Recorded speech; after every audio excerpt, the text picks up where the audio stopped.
Body is sore, bro. I had a massive pull day yesterday. My birthday was yesterday. I put this in another video. There's a certain type of workout that this scientist on YouTube talks about. His name is Dr. Andrew Huberman. He's like a podcaster. He makes podcasts on literally every science topic. You can think of any science topic like sleep, diet, fitness, sunlight, light and everything. Literally every topic that improves your health. You can go watch him anytime you want. But he talked about this certain workout protocol which increases your testosterone, specifically made for testosterone. Basically, when you work out, there is like a dip in testosterone after you finish working out because you damage your body and everything. So imagine I work out at like 10 a.m. What happens is for the rest of the day, my testosterone is slightly lower until I go to sleep, and then when I sleep, it goes higher because I worked out, right? Physical damage. There's a type of workout which increases your testosterone every single day. So I forgot the exact percentage, but it increases your testosterone. You can specifically do this when you're trying to study or when you're trying to do some mental work, because it's not really good for building muscle. Sure, you'll still build muscle because you're working out with weights, but in the end, it's mainly for testosterone. And when you have higher testosterone, you're more competitive, you're more attractive to girls, you'll be more like goal striving. So if you have like studying goals and everything, you'll be more goal striving, you'll literally get higher grades, and it will make effort feel good. You want to imagine that. All the effort you put when you're trying to study or do some mental work, it will physically and mentally feel good. And that's priceless. If you can get hard work to feel good, you'll be ahead of everybody, because everybody's hard work feels like shit. So when you have hard work, which feels good to you, you're going to be ahead of everybody because doing hard work is physically fun for you. The workout is basically 6 sets of 10 compound movements with a 2-minute rest in between. So I'll give you in plain speak. So essentially it's just 6 sets of 10 reps with a 2-minute rest in everything. So you can't go above 2 minutes, you can't go below 2 minutes. Basically, you got to do 6 sets of 10 reps of a big movement, which I'll give you an examples of, which you can just copy, with 2 minutes rest in between. So I suggest getting like a digital watch like the one I have. This costed like $1.50, and or you could use your phone stopwatch or something. Just make it so that it's 2 minutes exactly. The workouts that you could do, the exercises, basically like the compound exercises. If you don't know what compound exercises are, it's basically like the big movements that hit multiple muscles. So you can imagine push-ups, bench press, pull-ups, bent over rows, squats, leg press and everything. Those are big movements because they don't really target a specific part of your leg or a specific part of your chest. It's basically like the whole thing. So you can do basically, you want to do these big movements and then just go home. Literally, that's the entire workout. For example, push day, so there's push, pull, and legs.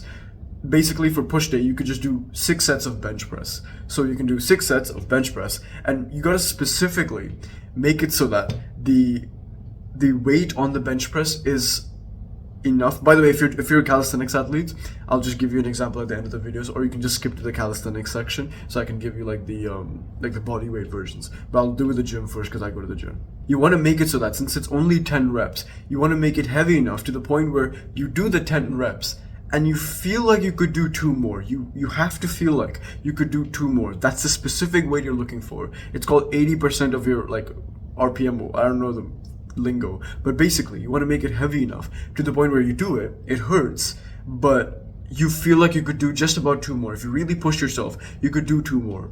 You still strain your body. It's not supposed to be easy, but you feel like, okay, 2 more is my limit, but then you don't do those 2 more. You want to leave it at 10.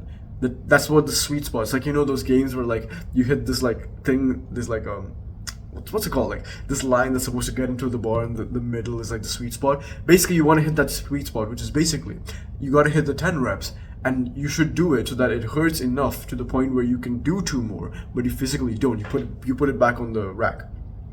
So you can watch a bunch of videos on this. I'm just explaining like plain speak. So for push day, you can do bench press, and then like the next day you can do pull-ups. So 6 sets of pull-ups, which is difficult, by the way. 6 sets of pull-ups are very difficult. What I would suggest is splitting it up into 2 compound exercises. So you could do 3 sets of pull-ups and then 3 sets of bent over rows. So bent over rows is basically like you bend over, you take the barbell and you like row it. You probably know this. You can search up bent over row. If you want, I'll actually put all the forum videos in the description, so you can just click it and watch it. There's a guy called Scott Herman Fitness, best guy for forum videos. Anyway, so if 6 sets of pull-ups is like, what the hell for you? You can simply just mix it. So 3 sets of pull-ups and then 3 sets of bent over rows. It's still the same rule, big compound movement. Or you can just do 6 sets of bent over rows, whatever suits for you. And you have to do it specifically for 6 sets of 10. Again, you got to make sure that the 10 is enough to the point where it hurts, but you're supposed to, you feel like you could do 2 more. You feel like, ah man, I could do 2 more, I could do 2 right now, but you got to physically drop it. This like sweet spot of 10 basically activates that part of your brain which increases your testosterone for a lot of primal reasons. Maybe like the amount of strain is like the perfect for, you know, fighting and like whatever primal reason we have. That's basically what it's shown. It's shown to like increase testosterone even after the workout. You won't even like lose testosterone, and you'll gain more when you sleep. So that's for pull day. And for leg day, you can do squats, so 6 sets of squats with the barbell, or leg press. I like leg press because it's a lot more, squats make me feel like, I don't know, squats are nice. I actually like squats a lot. They're really good for your quads or whatever. You can pick what you like, leg press or squats, and then just do them, or just 3 squats and 3 leg press, the same idea. 6 sets of 10 reps with specifically 2 minutes in between. You can research this so that you get more knowledge on this. I'm just giving you the basic knowledge. If you don't have a gym, you can do calisthenics. So for calisthenics on push day, you just do weighted push-ups. Chances are you could do 10 push-ups, more than 10 without failing and everything. So what you could do is like wear a backpack, and if you have plates in your home, so essentially not plates like food plates, like dumbbell plates, just pop a few in there, maybe pop a few books in there, some heavy objects, like fill up maybe like your water bottle and keep it on the side, whatever you can. Just get it heavy enough. You don't have to like measure it or anything. Just make it heavy enough to the point where you can do 10 reps, to the point where you feel like you could do 10 more. So again, remember, it's 6 sets of 10 reps with 2 minutes rest. The 10 reps is specifically heavy enough to the point where you feel like you could do 2 more, but you put them back down. I explained this in the gym section. Basically, make it so that it's heavy enough to where you feel strain. Let's just say on push-ups you feel strain on your triceps and shoulders and chest, but then you feel like you could hit 2 more push-ups if you really push yourself, but you specifically stop at that point. You stop and then you do the 2-minute rest and then you do it again. You don't want to be hitting failure. You don't want to be hitting your limit. You want to specifically stop at 6 sets of 10. It's not 10 to 12. It's just 10. You could also do pull-ups on your pull days. If you don't have a pull-up bar in your home, you specifically could just go outside and find a pull-up bar, or you could just do rows. So if you have like a heavy object, like 2 heavy objects, just do rows. It still hits your back in a certain way, but I really suggest you either buy a pull-up and put it in your home, or you go outside. There's got to be like a calisthenics park or some park with like a pull-up bar, or just a park with like playgrounds and stuff. You can use that stuff as pull-ups. If you're really determined you're going to do it, it's like, oh, I'm not going to go that far. It's like, if you really want testosterone, you're really serious about this and you're not a pussy, just go. Like, it doesn't hurt. Like, maybe set like a 45-minute workout block in your schedule and just go to the park and work out there. It's not that difficult, and if you really were serious about this and you really wanted more testosterone, you genuinely would. You wouldn't be bitching about it. For legs, you could do weighted squats. It's the same thing with push-ups. You could do weighted squats. So just put the backpack and then do the weighted squats. Again, me explaining this is not enough. You got to watch the forum videos and everything, which I will link in the description. I will link all the forum videos for every exercise I just mentioned, and also the podcast that mentioned this. Just watch the entire thing. You could also find other YouTubers who've done this and find their tips. I'm just giving you the example. For a while, I wish I had this when I was doing my exams, because during my exams, I used to work out super hard. I didn't even eat that many calories. I just used to work out super hard because I thought, yeah, hard workout. I realize now that actually kind of ruined my study gains, because I was physically exerting myself so much that my brain got fogged. I lowered my testosterone after the workout. So you can specifically get more out of your studying or more out of your mental work, or if you just want testosterone in general, by doing this. And these workouts are pretty short if you really think about it. On let's just say push day, you do bench press or push-ups, right? That takes you max 40 minutes, maybe 20 minutes, like at the minimum, right? You could just take 20 minutes and then just go home. That's all you have to do. You don't have to do anything else, no neck or anything, or no abs. Just go home. And if you have the question on, okay, what about neck and what about abs? I just remembered. I would say find a separate day. So for example, there's push day, pull day, and leg day, right? Maybe after leg day, during your rest days, you could just go to the gym or everything or wherever you go and then train abs, or at home just train abs. Specifically make it so that you don't train those accessory muscles like forearm, abs and neck on the days you're doing this, so that the volume is perfect, so that you don't mess up anything.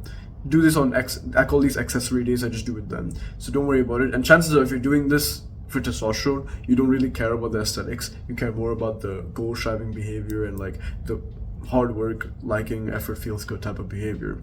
So for a moment of time, maybe during your exams, you can sacrifice a bit of muscle. You'll still make muscle. Obviously, this is a pretty hard workout. You'll still make muscle, but it won't be as much as if you did hypertrophy training. And don't think this is easy. Just because I said 6 sets of 10 of one exercise, it's not actually easy. It's pretty difficult. After the first 2 sets, if you're doing the weight correctly, you'll actually feel it super difficult. And when it does get difficult and you don't feel like you could do 10 reps, you actually have to lower the weight. A lot of us guys have an obsession with like, oh yeah, I need high weight. I need like big weight, big weight. But the thing is, you don't actually have to do that. If, for example, the 3rd set of bench press of like the 6 sets of 10 gets really difficult and you can't even hit 10, it would be beneficial if you just removed a few plates to the point where you could do the 10 out of the 12. You could do the 10. The point is, you need to hit the 10. So it's fine if you remove some weights. You're still hitting that sweet spot, the little like the what do you call that? Like the stick going in the bar. You know what I'm talking about. Basically, you're gonna hit that sweet spot so long as you hit 10 with the mindset that okay, I could do 2 more, but I'm not going to. It's like that's my limit. I have more videos like this just on my channel. You can click here, or you can subscribe if you want to see more. I'm gonna put the forum videos on the description. I would suggest you just give them a watch. They're probably a few minutes long. And research more about this like testosterone workout. It'll genuinely give you so much. Like I wish I had this, but it's gonna get you so far ahead of all of your competition.